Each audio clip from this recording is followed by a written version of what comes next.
சங்கீதம் 118:5. நெருக்கத்திலிருந்து கர்த்தரை நோக்கி கூப்பிட்டேன். கர்த்தர் என்னை கேட்டருளி விசாலத்திலே வைத்தார். கர்த்தர் என் பட்சத்தில் இருக்கிறார், நான் பயப்படேன். மனுஷன் எனக்கு என்ன செய்வான்? எனக்கு அனுகூலம் பண்ணுகிறவர்கள் நடுவில் கர்த்தர் என் பட்சத்தில் இருக்கிறார். என் சத்துருக்களில் சரிகட்டுதலை காண்பேன்.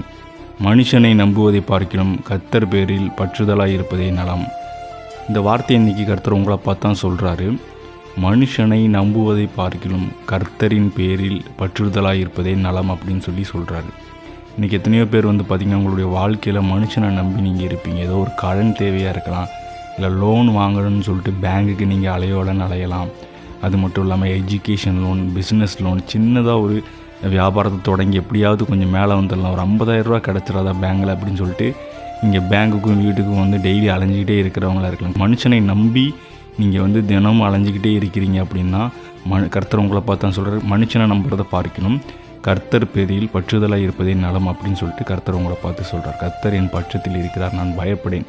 மனுஷன் எனக்கு என்ன செய்வான்? உங்களுடைய வளர்ச்சியாக இருக்கலாம், உங்களுடைய போராட்டமாக இருக்கலாம், உங்களுடைய வாழ்க்கையில் நீங்கள் உங்களுடைய எதிர்காலத்தை குறித்து நீங்கள் போராடிக்கிட்டு இருக்கீங்க, ஏதோ ஒரு முயற்சி எடுக்கிறீங்க. அப்படிங்கும்போது நீங்கள் மனுஷனை நினச்சி பயப்பட தேவையில்லை. எந்த ஒரு மனுஷனும் உங்களுக்கு நீங்கள் வேலை பார்க்கக்கூடிய இடத்துல உங்களுக்கு எதிரில் நிற்கிறாங்க அப்படின்னா அவங்க உங்களை என்ன பண்ணுவாங்கன்னு சொல்லிட்டு பயப்பட தேவையில்லை. ஏன் அப்படின்னா கர்த்தர் உங்கள் பட்சத்தில் இருக்கிறார். அதனால் நீங்கள் எது நினச்சும் கவலைப்பட தேவையில்லை.